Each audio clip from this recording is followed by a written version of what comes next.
Hola, ¿qué tal? ¿Cómo están todos? Yo soy Ram. Bienvenidos a las pláticas del Gita. Estamos en el capítulo 5 y pues me da mucho gusto que me sigas acompañando ya después de varios domingos a las 8 de la noche. Entonces, esto se está poniendo cada vez más interesante. Si es el primer video que ves, te recomiendo que sigas el canal, que le pongas también pues ahí a la campanita para que te recuerde cada vez que subo un video. Y te recomiendo que veas los videos anteriores, están marcados por ahí por capítulo y cada parte de cada capítulo para que puedas llevar un seguimiento muchísimo más eh, fiable de todo este conocimiento que estamos generando.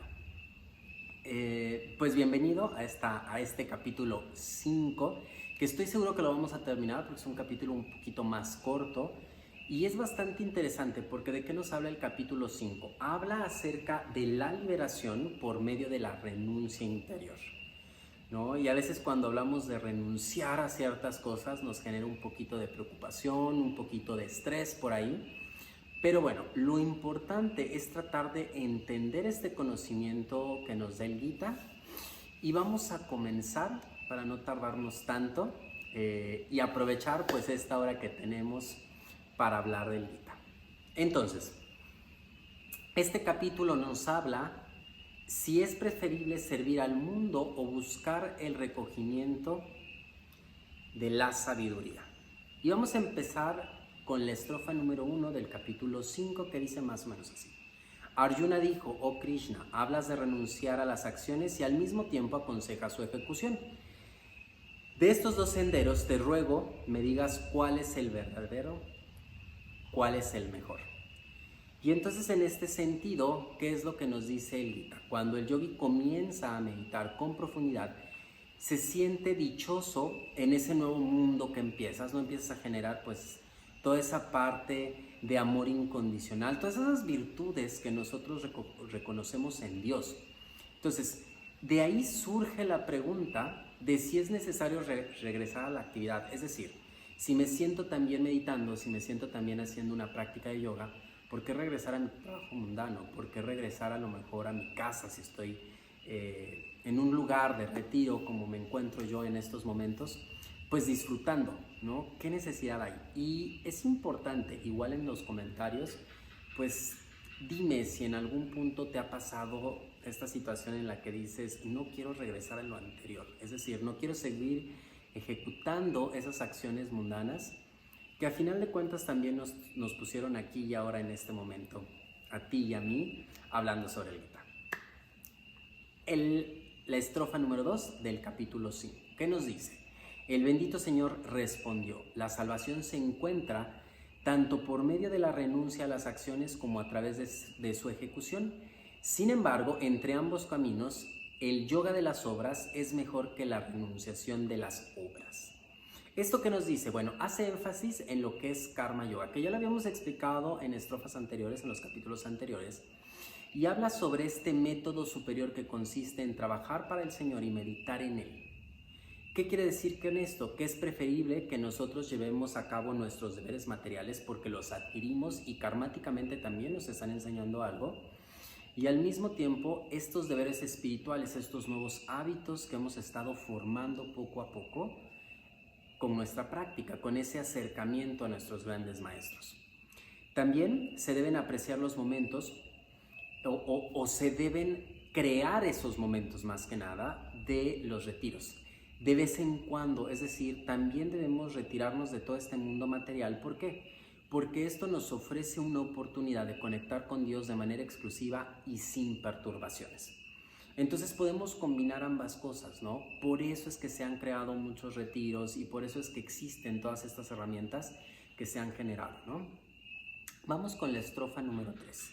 Oh guerrero de brazos poderosos, el constante y auténtico Sanyasin es un renunciante, que se libera fácilmente de todos los enredos de la existencia, es aquel que no tiene gustos ni aversiones, pues no se haya atado por las dualidades. ¿Qué son las dualidades? Pues son esos pares de opuestos de la naturaleza, el frío, el calor, lo pesado y lo ligero, esos son los pares de opuestos. Ahora, ¿de qué habla esta estrofa? Habla que el verdadero renunciante es un devoto centrado en Dios. Es decir, es el yogi, ese hombre unido a Dios, que ha hallado la felicidad del alma. Porque regularmente nosotros hallamos la felicidad en posesiones materiales, en deseos materiales, ¿no? Y esa felicidad es momentánea. Entonces, ese hombre, ese yogi que ha hallado la felicidad en Dios como tal, está libre de todos los cambios inevitables del mundo. ¿Por qué está libre? No significa que en su vida no suceda nada. Significa que como su mente y toda su existencia está puesta en Dios, que es inmutable, que es incambiable, no le importa todo lo que sucede en el mundo. Y ojo, no estoy diciendo que esta parte de renunciar a las acciones que nosotros realizamos al mundo. Simplemente renunciamos al efecto que tienen esas acciones en nosotros. ¿Vale? Estrofa de la 4 a la 5. Recuerda que estamos en el capítulo 5. No son sabios sino párvulos quienes hablan de diferencias entre el sendero de la sabiduría, que lo vimos en capítulos anteriores, que es el Sankhya, y el sendero de la actividad espiritual, que básicamente es el yoga. El que realmente se ha establecido en cualquiera de ellos cosecha los frutos de ambos. El estado que alcanzan los sabios, los jnana yogis, que siguen con éxito el sendero de la sabiduría y del discernimiento, que es el Sankhya, también logran quienes llevan a cabo las acciones, karma yogis, que practican con éxito los métodos científicos del yoga. Posee la verdad aquel que contempla como uno solo sendero la sabiduría y la acción correcta. Y es como bastante claro, pero vamos a tratar de desmenuzar un poquito estas dos estrofas. Y Dios es sabiduría y es bienaventuranza. Entonces, desde esta perspectiva, cuando nosotros adquirimos la sabiduría a través de los métodos del Vedanta o los métodos védicos, a través de la meditación, esa sabiduría nos proporciona la unión con Dios. ¿Sale? Entonces es una forma, es decir, tratar de entender esto que estamos haciendo, de tratar de entender las escrituras del Gita, de una u otra manera genera sabiduría en nosotros, más allá de la mente. Es una sabiduría que va más acorde con lo que es la intuición. Entonces, de modo similar, cuando se logra la bienaventuranza por medio de los métodos científicos, que cuando hablamos de métodos científicos estamos hablando del método del yoga, que son técnicas de meditación, y ese resultado también es la unión con Dios. Así que el sabio, o a quien nombran sabio, es aquel que percibe primero a Dios en su aspecto de sabiduría o en su aspecto de bienaventuranza. Independientemente de cómo logres identificar primero a Dios, en automático comprendes la totalidad. Es decir, si entras desde el aspecto de la sabiduría, en automático entras a la bienaventuranza. Y si entras por la bienaventuranza, la sabiduría se genera como una consecuencia de haber alcanzado a Dios. Entonces, el camino del Jnana Yoga, que es el camino del conocimiento, es árido y difícil. ¿Por qué? Porque no se trata de memorizar las escrituras y no se trata de memorizar la explicación de las escrituras. Se trata de realmente entenderla más allá del proceso mental, sino entenderla desde el alma. Eso lo hace muy difícil. ¿Por qué? Porque siempre estamos conectados nosotros con esta parte terrenal. Eso es lo que vuelve difícil el Jnana Yoga. Y es por eso que es muchísimo más sencillo hacerlo a través de un método científico como es el yoga. Ahora, vamos a la estrofa 6 a 7 del capítulo 5. Mas, oh guerrero de brazos poderosos, la renunciación es difícil de obtener sin ejecutar acciones que lleven a la unión con Dios. A través de la práctica del yoga, el Muni alcanza pronto el infinito. Ninguna mácula tiene que ver con las consecuencias kármicas, contamina al hombre santificado que, llevando a cabo sus acciones, está entregado a la comunión divina. Ha vencido la conciencia del ego al adquirir la percepción del alma, ha logrado la victoria sobre los sentidos y siente que él es el ser que existe en todos los seres. Y entonces son dos estrofas, estrofas bastante largas, pero básicamente lo que nos dicen estas dos estrofas es lo siguiente, que el verdadero estado de renunciación es difícil de alcanzar si no va acompañado de actividades meditativas. Es decir, en tu proceso espiritual forzosamente debe haber estos espacios en donde tú medites. Y una vez que alcanzas esa victoria sobre los sentidos a través de la meditación, podemos llevar a cabo nuestros deberes materiales y entonces, al seguir nuestro Dharma, no estamos atados a los lazos kármicos que las acciones generan. Eso es lo que dice la estrofa, las estrofas. Estrofa 8 y 9 del capítulo 5. El que conoce la verdad y se haya unido a Dios percibe automáticamente: yo no ejecuto acción alguna, aun cuando veo, oigo, palpo, huelo, como y ando. Duerme, respira, habla, rechaza, sostiene, abre los ojos o los cierra. Pues comprende que los sentidos, activados por la naturaleza, operan en el ámbito de los objetos sensoriales. También parece una estrofa muy complicada, pero es bastante sencillo de entender. Esta estrofa del Gita nos dice que percibe que el hacedor de todas las acciones es Dios y no el ego. ¿Qué es el ego? Ya lo hemos explicado bastante, pero el ego es esta parte que toma control, que no es más que una herramienta que nos permite experimentar el mundo. Pero si tú le permites a esta herramienta que te permite experimentar el mundo tomar las riendas de tu vida, entonces es cuando todo este caos y todo este sufrimiento surge. Entonces, al vivir en estado de conciencia, el yogi o cualquier practicante espiritual representa sumisamente el papel que Dios le ha asignado en el escenario de la vida. Si tú te imaginas esta vida como una puesta en escena donde Dios es el director y se te asignó un papel, claro, tú tienes la voluntad de seguir el guión o improvisar. Cuando improvisamos, al nosotros tener una capacidad limitada de lo que pueden esas acciones generar en cuanto a karma se refiere, entonces creamos un caos en la obra. ¿Por qué cuando seguimos el guión de Dios no generamos karma? Porque seguimos ese papel que fue asignado, porque es el orden universal que así fue dictado, ¿sale? Esa es la razón por la cual cuando nosotros por propia voluntad decidimos seguir ese guión, ¿no?, que está diseñado específicamente para nosotros. ¿Por qué? Porque además se nos van a presentar esas herramientas que ya están listas porque así dice el guión. Entonces se vuelven difícil de conseguir herramientas si no vienen ya en parte del guión. No es imposible porque somos co-creadores, pero también podemos generar un caos innecesario. Estrofa número 10, capítulo 5. A semejanza de la hoja de loto que permanece impoluta en el agua, el yogi que renuncia al apego lleva a cabo sus acciones y los consagra al infinito. Se mantiene desligado de las redes de los sentidos.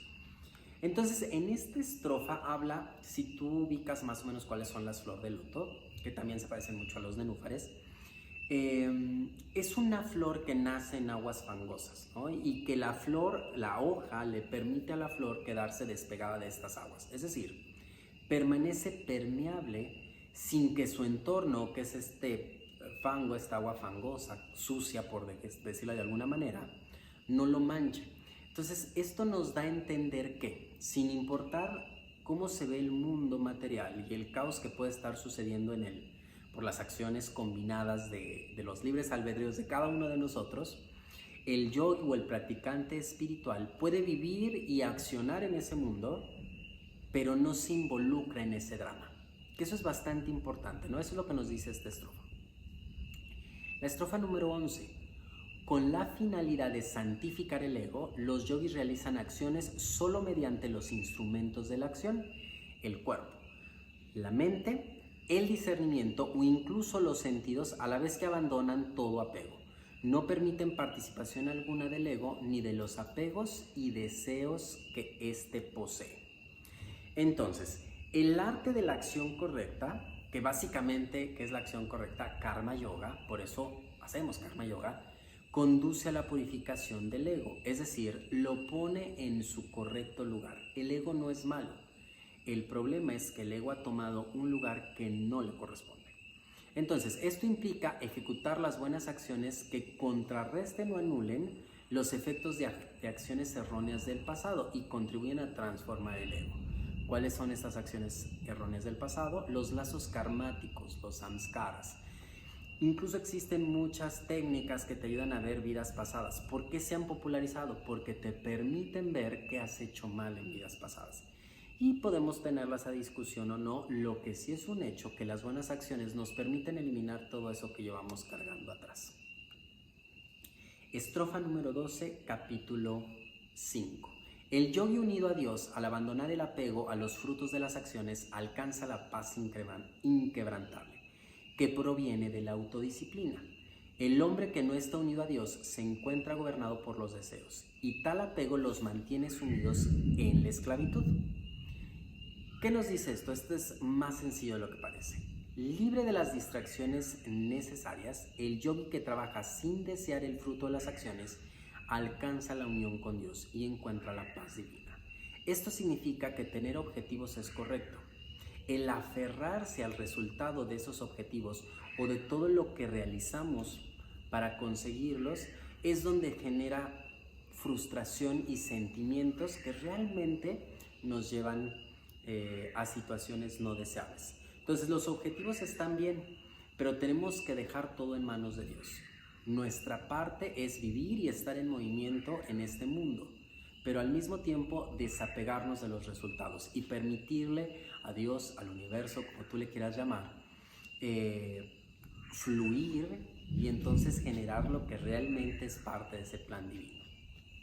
Ahora, a partir de las siguientes estrofas, ¿de qué nos va a hablar el Gita? El ser como testigo trascendental, ¿esto qué significa? Estar establecido en la bienaventuranza e imperturbablemente en el mundo. De eso nos van a hablar las siguientes estrofas. Y vamos a comenzar por la número 13. Recuerda que seguimos en el capítulo 5. El alma encarnada que mantiene los sentidos bajo su control, habiendo renunciado mentalmente a toda actividad, permanece en un estado de bienaventuranza en la ciudad corporal dotada de 9 puertas, sin llevar a cabo. Ahora, así como nosotros podemos observar con indiferencia las actividades de una persona que está próxima a nosotros, así también deberíamos, como practicantes espirituales, establecernos en Dios y permitir que el cuerpo y lo que nosotros tengamos que realizar lo hagamos, ¿no? Contentos, con dicha por estar establecidos y en contacto con Dios, pero que los resultados de esas acciones no nos afecten. Así como le decimos al amigo, a la amiga, no te preocupes, no importa que el novio te haya dejado, llegará otro. Y que no nos duele y que además tenemos esta mente clara, en paz, neutra, que nos permite tomar una decisión adecuada. Bueno, de esa misma manera tendríamos que ver nuestra vida y nuestras acciones.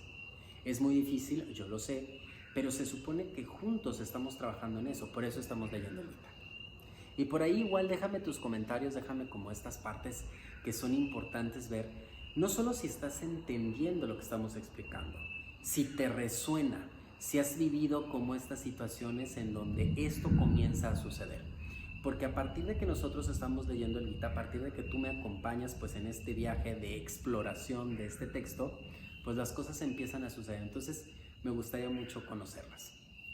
Estrofa número 14, capítulo 5. El Señor Dios no crea en los hombres la conciencia de ser los ejecutantes de las acciones, ni causa de sus acciones, ni los mantiene enredados con los frutos de sus actos.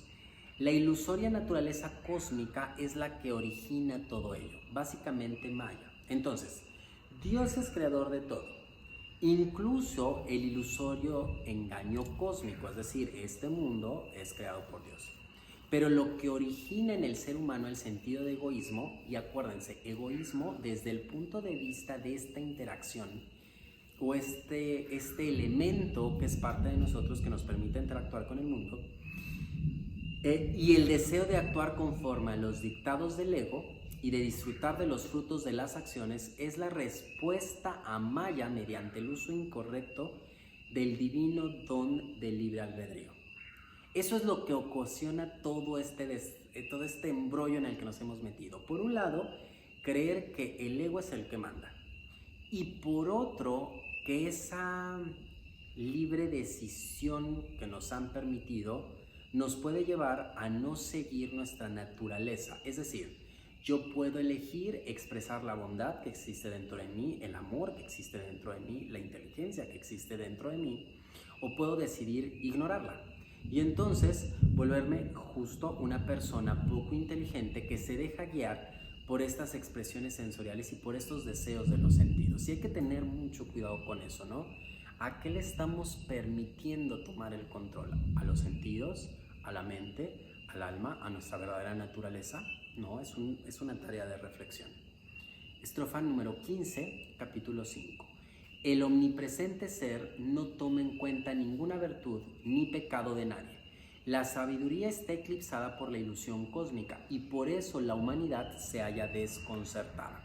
Y esto sí es como algo muy profundo en poquitas palabras, que nos dice: toda acción que ejecutamos en este mundo de la ilusión crea su propia consecuencia kármica, es decir, Dios no nos castiga. Lo que tenemos como o entendemos como castigo es la consecuencia kármica a nuestras acciones. Entonces, Dios no juzga nuestras actividades. De hecho, ni siquiera las cataloga como buenas o malas. Somos esclavos de nuestras propias acciones. Ese resultado, ese efecto de lo que hicimos en esta vida o en vidas anteriores, cuando se presenta ante nosotros, entonces nos preocupa e incluso nos molesta y nos llena de frustración. Ahora, aunque Dios es bondad, aquello que nosotros llamamos maldad, todo eso malo, solo fue creado con un objetivo de probarle al hombre y darle así la oportunidad de regresar por libre elección al reino de Dios.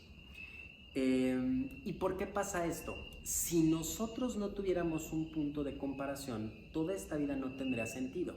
Es como si tú fueras a ver una película en la que todo mundo es bueno. No tenía sentido, no sería divertida, no hubiera esta parte de aprendizaje. Entonces, Dios no le ha causado los problemas al hombre. Dios puso las reglas del juego y nos dio el tablero, ¿no?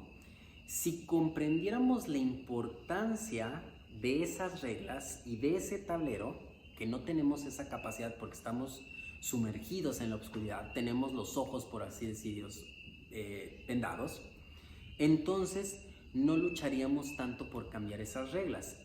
¿Cuáles son las reglas? Que naces en un ambiente por las cuestiones karmáticas y los lazos karmáticos que tienes en el pasado y que además no las aceptamos, nos negamos y eso genera nuevos lazos karmáticos. Entonces, de una u otra manera nosotros somos causantes de lo mismo. Claro, están las reglas, está el tablero, nosotros decidimos cómo jugarlo. Esto significa que las causas finitas no pueden tener efectos infinitos, sin importar cuán buenos o cuán malos sean esas acciones. ¿Esto qué quiere decir? Que no importa si en esta vida o por muchas vidas has jugado el rol del malvado dentro de este planeta, el alma es pura, ¿no? Entonces es eternamente pura. Entonces significa, y eternamente buena, entonces significa que no hay forma en la que Dios nos condene. ¿Por qué? Porque de entrada Él no está clasificando las acciones en buenas y malas. Lo que sí significa es que puedes encarnar N cantidad de veces más hasta que tú decidas cambiar y expresar tu verdadera naturaleza. Entonces, el mal es parte inherente de la creación de Dios, porque si no, no tendríamos punto de comparación. Y el mundo en el que vivimos es un mundo dual, es decir, hay pares de opuestos. Entre más personas buenas haya, debe haber su contraparte mala. Por eso, como yogis y como practicantes, buscamos la neutralidad, buscamos el equilibrio. Entonces, lo que sucede es que después de nosotros admirar al héroe, es decir, a esa persona que se comporta bien, podríamos hablar de un Maestro Jesús que a pesar de todo lo que sufrió, su comportamiento era muy respetable, ¿no? Nos guste o a muchas personas no les guste, el comportamiento en general era muy respetable. Entonces debemos entender que esto no es más que un montaje en un mundo ilusorio. Es como cuando tú vas al teatro a ver una puesta en escena. Todos tenemos opiniones de cómo el héroe tendría que llevar su vida, pero si la llevara como nosotros le indicamos, entonces toda esa puesta en escena no tendría sentido. Por lo que como practicante de yoga entonces debemos elevarnos por encima de estos opuestos, que es lo bueno y lo malo, comprender que ni el pecado ni la virtud puede afectar el alma.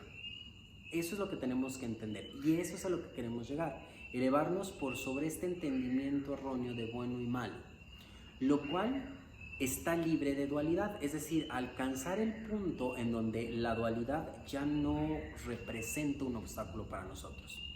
De esa manera, nosotros comenzamos a expresar esa imagen que es similar a Dios. Es difícil de encontrar, sí, hay algunas personas que a lo mejor incluso pueden pensar que es imposible, pero bueno, si nosotros somos co-creadores y tenemos esta misma energía de Dios y Dios todo lo puede crear, significa que todo lo podemos alcanzar. Estrofa número 16, capítulo 5. Sin embargo, en quienes han destruido la ignorancia mediante el conocimiento del ser, la sabiduría, como un sol radiante, pone de manifiesto al Ser Supremo. Esto significa que el ser resplandece como un sol en aquellos que han destruido la ignorancia por medio de la sabiduría. Significa que cuando tú logras alcanzar esto que promete el Gita, se debe notar y lo deben notar las personas alrededor. Es decir, tú notas tu propia luz, ¿sale? No puedes ocultar esa luz. Eso es importante. Nos indica que nosotros deberíamos ser capaces de observar nuestro propio avance espiritual.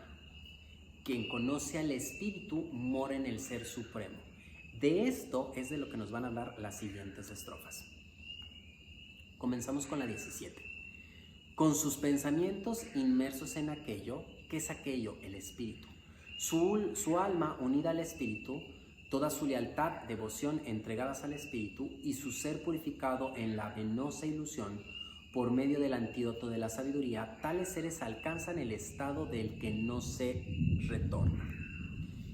Y vamos a irlo viendo por partes. Esta estrofa encierra la interpretación cuyo propósito es guiar en su sadhana al practicante. ¿Qué es el sadhana?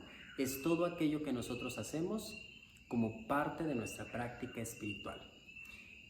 Eso que hacemos, el devoto, ¿no? Eso que hacemos, eso que hace el devoto, cualquier practicante, nos tiene que llevar a la meditación. Ahora, pensando en aquello, ¿qué significa pensando en aquello? Significa estar meditando en el Om, el sonido primordial, ¿vale? La raíz de todo. Inmerso en aquello, cuando nos dicen inmerso en aquello, ¿qué se refiere? Colmado de la vibración universal del Om, es decir, el Om no solo vibra o meditamos nosotros en él, también está vibrando alrededor de nosotros por las actividades, por el lugar en el que hemos llegado. Y establecidos en aquello, aquello vuelve a significar esta presencia divina, es decir, permanecer en ese estado divino de unidad en forma permanente y continua, sean cuales sean las actividades externas. En yoga nosotros les llamamos el Nirvikalpa Samadhi, ¿sale? Entonces, ¿qué significa? Que todo sea vibración con Om, que nosotros estemos meditando o pensando en Dios, que todo lo que nos envuelve lo entendamos y lo veamos como Dios, y que adicionalmente no solo pensemos en Él y que nos rodeemos de Él, sino que vibremos en Él. Es lo que nos dice esta estrofa. Estrofa número 18, capítulo 5. Los sabios que poseen la realización del ser consideran de igual manera tanto a un docto y humilde brahmin como a una vaca, un elefante, un perro o un paria. ¿Y esto qué nos dice? Que todos los objetos de la experiencia mundana son expresiones efímeras de la sustancia onírica divina, es decir, todo está creado por Dios. Ahora, el gurú, tu maestro espiritual, no te debe alentar, sobre todo si eres principiante, a creer que el mundo es un sueño. ¿Por qué? Porque esto te generaría apatía. Es decir, el gurú espiritual, ese maestro interior, te debe orillar a seguir realizando tus actividades, pero empezar a combinarlas con actos espirituales. Te debe alentar a llevar un camino espiritual, por ejemplo, hacer yoga, leer las escrituras, a lo mejor apartarte algunos días, llevarte a un retiro y entonces de esta manera tratar de conectar con Dios. Pero lo primero no puede ser hacerte creer o convencerte de que el mundo es una ilusión. Porque si lo pensamos de esta manera, entonces nos desilusionaríamos por completo y ni siquiera nos esforzaríamos por llevar esta actividad espiritual. Esa es como una especie de consejo o advertencia que nos da el Gita. Estrofa 19. Aquellos que poseen una ecuanimidad inalterable han superado incluso en este mundo las relatividades de la existencia, nacimiento, muerte, placer, dolor. De este modo están entronizados en el espíritu, en verdad el inmaculado espíritu que se halla en perfecto equilibrio.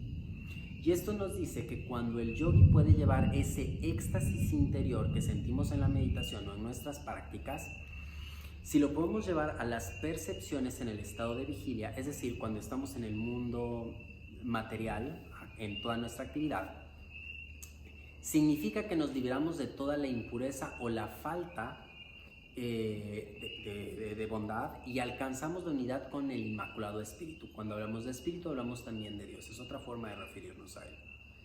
Entonces, sin sufrimiento los mortales o nosotros no nos esforzaríamos por saber que somos inmortales.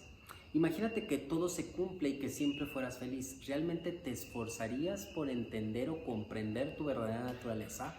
No lo creo, porque regularmente las personas que estamos en un camino espiritual es porque en esta o en otra vida hemos sufrido cierta cantidad de cosas que entonces decimos debe existir algo mejor. Y en ese proceso de entendimiento llega nuestra práctica espiritual. Puede ser yoga, puede ser Jnana Yoga, puede ser budismo, puede ser cualquier actividad espiritual que tú estés realizando. ¿Por qué?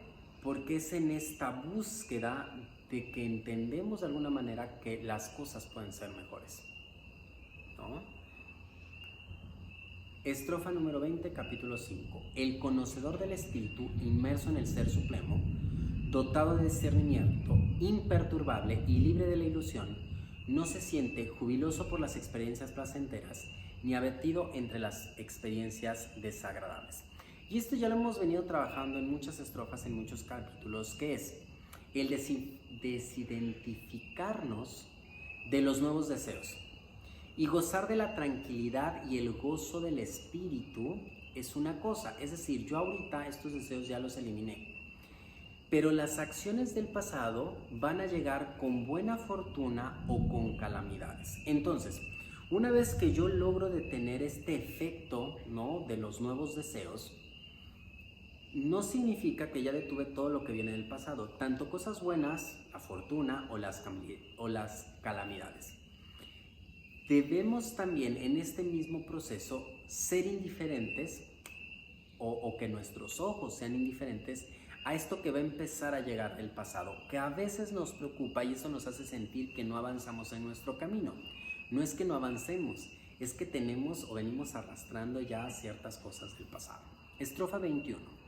Indiferente a la atracción del mundo sensorial, el yogi experimenta el gozo eternamente renovado del ser, manteniendo su alma absorta en la unión con el espíritu. Tal devoto alcanza la bienaventuranza perecedera. Y esto nos dice que el yogi debe aprender a controlar chitta. ¿Y qué es chitta? Es ese sentimiento primigenio, es decir, eso que primero surge en nosotros. Estrofa número 22. Oh hijo de Kunti, puesto que los placeres de los sentidos surgen del contacto con los objetos externos y se ven sometidos a un comienzo y a un final, es decir, son efímeros, solo engendran sufrimiento. Ningún sabio busca la felicidad en ellos.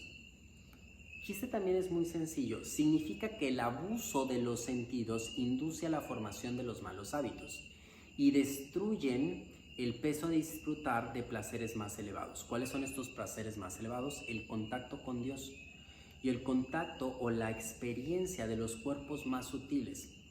Y básicamente, ¿cómo perdemos estos placeres más elevados? Bueno, cuando durante nuestra vida abusamos, ¿no?, de los sentidos. Básicamente eso dice. No está mal usarlo, lo que está mal es abusar de ellos. Estrofa número 23. Es verdaderamente un yogi aquel que en esta tierra y hasta el último instante de su vida es capaz de ejercer dominio sobre todo impulso hacia el deseo o la ira. Es un hombre feliz. Entonces, el deseo de abandonarse a las tentaciones más materiales recibe un nombre, ¿no? En Ayurveda también lo manejamos así, que es kama. ¿no? Cuando tú decides complacerte o complacer los deseos, a eso le llamamos kama, que es satisfacer los deseos y las tentaciones materiales. Cuando ese deseo se ve obstaculizado, es decir, cuando deseamos un carro nuevo, porque no los merecemos, pero por la situación a lo mejor del momento no lo podemos comprar o lo compramos y nos lo roban, ese deseo obstaculizado se despierta en ira y a esa ira se le conoce como Krodha. Estos dos impulsos, Kama y Krodha, atacan al devoto por dentro y por fuera, es decir, perdemos algo material que queremos, pero al mismo tiempo genera un sentimiento dentro de nosotros. Y lo que nos dice esta estrofa es que el yogi es capaz de vencer estos dos impulsos. ¿Sale? Estrofa número 24, capítulo 5. Solo aquel yogi que posee la bienaventuranza interior, que descansa en el fundamento interior y que es uno con la luz interior, logra unificarse con el espíritu después de liberarse del karma, relacionado con los cuerpos físico, astral y causal. Él alcanza la libertad absoluta del espíritu, incluso mientras reside en el cuerpo. ¿Esto qué significa? Que nosotros podemos alcanzar la liberación incluso en un cuerpo físico. Sin embargo, cuando nosotros expiamos todo este karma que está atado al cuerpo físico, los otros cuerpos también experimentan ciertas ataduras kármicas, esos cuerpos sutiles. Entonces, al darnos cuenta también que esos cuerpos están siendo aprisionados por experiencias del pasado, los lazos karmáticos, donde las semillas originales fueron impuestas, ¿no? Esos impulsos karmáticos fueron impuestos en el pasado, significa que el yogi diestro en toda esta ciencia del yoga es capaz no solo de soltar los lazos karmáticos del cuerpo físico, sino adicionalmente todo lo que se genera en la mente, lo que se genera en la energía y lo que se genera en las emociones, ¿vale? Estrofa 25. Aniquilados sus pecados, eliminadas sus dudas y subyugados sus sentidos, los rishis contribuyen al bienestar de la humanidad a la vez que alcanzan la emancipación del espíritu. Y aquí lo importante es explicar la palabra rishi, porque ya estamos hablando mucho de emancipación, es decir, eso ya lo conocemos. Pero cuando nosotros hablamos de rishi, literalmente, en este texto es un vidente, es decir, que es una persona que tiene la capacidad de ver lo divino en todo, ¿no? Por eso es vidente, la capacidad de ver. Ahora, en el lenguaje común, esta palabra se ha aplicado para referirse a diferentes tipos de alma o a tres tipos de alma. 1. El verdadero rishi, al cual se refiere esta estrofa, que también se le conoce como deva rishi o vidente. Sin embargo, también hay otro tipo de personas que conviven junto con nosotros, que son los sabios conocedores de Dios, es decir, personas muy evolucionadas, pero que aún no se han liberado, que tienen el conocimiento, pero existen lazos karmáticos que no han podido romper y que no les han permitido liberarse por completo. Y al mismo tiempo también esta palabra se refiere a los santos o ascetas espiritualmente evolucionados y de temperamento divino que se dedica de todo corazón a las prácticas espirituales, que espero que tú seas uno de ellos, que estés practicando realmente todo esto que estamos viendo aquí. Y entonces esto nos va a permitir adquirir rápidamente las características del rishi verdadero o el deva rishi, que es el vidente. Por eso estamos en un camino espiritual, porque queremos lograr eso. La estrofa 26. Los renunciantes que han superado los deseos y la ira, que mantienen la mente bajo control y que han alcanzado la realización del ser, se hallan completamente liberados tanto en este mundo como en el más allá. Y esta estrofa básicamente lo que hace es enfatizar la importancia de destruir todos los lazos karmáticos, tanto del pasado como los del presente. Básicamente eso es lo que hace esta estrofa. La estrofa de la 27 a la 28. El Muni, aquel que considera la liberación con el único propósito de la vida y que por lo tanto se libera de los anhelos, de los temores y de la ira, domina los sentidos, la mente y la inteligencia y suprime sus contactos externos al equilibrar o neutralizar mediante la técnica las corrientes de prana y apana que se manifiestan en forma de inhalación y exhalación en las fosas nasales. Él fija la mirada en el entrecejo y convierte de ese modo la corriente dual de visión, que es a través de estos dos ojos, en una única del omnisciente ojo astral. Tercer ojo. Tal Muni alcanza la completa emancipación. Muni significa identificado con Dios, entonces es alguien que acepta su naturaleza divina. Punto número 2. Esta estrofa también alienta al yogi a seguir el proceso mediante el cual la respiración se transmuta en fuerza vital y el cuerpo se percibe como luz. ¿Cuál es este proceso? El yoga. Es tener la experiencia del cuerpo, tener la experiencia de la fuerza vital y la mente como vibraciones de la palabra de Dios. Es decir, esta vibración, este cuerpo físico, la mente, incluso mi fuerza vital, son vibraciones de Dios mismo. Ahora, neutralizar las corrientes de prana y apana, ¿a qué se refiere básicamente esto? Se refiere a la suspensión de la respiración en el estado de éxtasis. Por eso dicen que el orgasmo, por ejemplo, para ahí, que también es un estado de éxtasis, y la iluminación es como una muerte chiquita. ¿A qué se refiere con esto? Que desaparece este proceso de prana y apana. Al desaparecer este proceso de prana y apana, desaparece en automático la inhalación y la exhalación. Esto significa que la unión de la fuerza vital y la conciencia del devoto se unen con la luz cósmica y la conciencia cósmica. Es decir, estamos alcanzando lo que se le conoce como samadhi. Ahora, estrofa número 29, y esta es la última estrofa del capítulo 5, que nos dice así: haya la paz quien me conoce como aquel que disfruta los ritos sagrados o yajnas y las austeridades que ofrecen los devotos, como el infinito Señor de la creación y como el buen amigo de todas las criaturas. Y termina con una estrofa muy bonita que significa que aquel que ve y experimenta a Dios en todas sus formas, y estamos hablando de todas las formas en las que se nos puede aparecer Dios, encuentran el gozo eterno. Entonces, permanecer en comunión con Dios, eso realmente es devoción. No significan esos ritos que nosotros hacemos alrededor de estatuas, de figuras o de ideas. Significa el alcanzar esa conexión y tener la capacidad de experimentar a Dios en cualquier momento, en cualquier situación. Eso es lo que se conoce como devoción. Y ahí en casa te voy a pedir que cierres un momento esos ojos. Trata de conectar un poco con esta parte interna. Olvídate de los órganos internos, ve muchísimo más profundo, ve a esta parte de la energía, ve a esta parte de las emociones, incluso intenta ir más allá.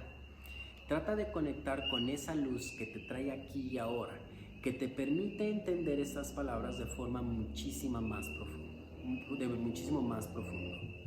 Om Tat Sat Iti Srimad Bhagavad Gita Su Upanishad Su Brahma Vidyayam Yoga Sastre Shri Krishna Arjuna Vade Karma Samyasa Yogo Nama Panchamo Vyaya. Om Tat Sat, en el Upanishad del sagrado Bhagavad Gita, el discurso del Señor Krishna, que es la escritura del yoga y la ciencia de la unión con Dios. Este es el quinto capítulo denominado La unión por medio de la renuncia de los frutos de las acciones. Y ahí, de forma personal, renuncia a ese fruto de las acciones. No significa que no van a formar parte de tu vida, no significa que no van a formar parte de tu esencia, no significa que vas a dejar de tener. Significa que vas a tener todo aquello que Dios quiere para ti. Si Dios es un Padre bondadoso, si Dios es amor, si Dios es bondad, si Dios es sabiduría, te va a dar muchísimo más de lo que tú podrías imaginar. Cerramos la práctica con un Om profundo. Canta conmigo, inhala.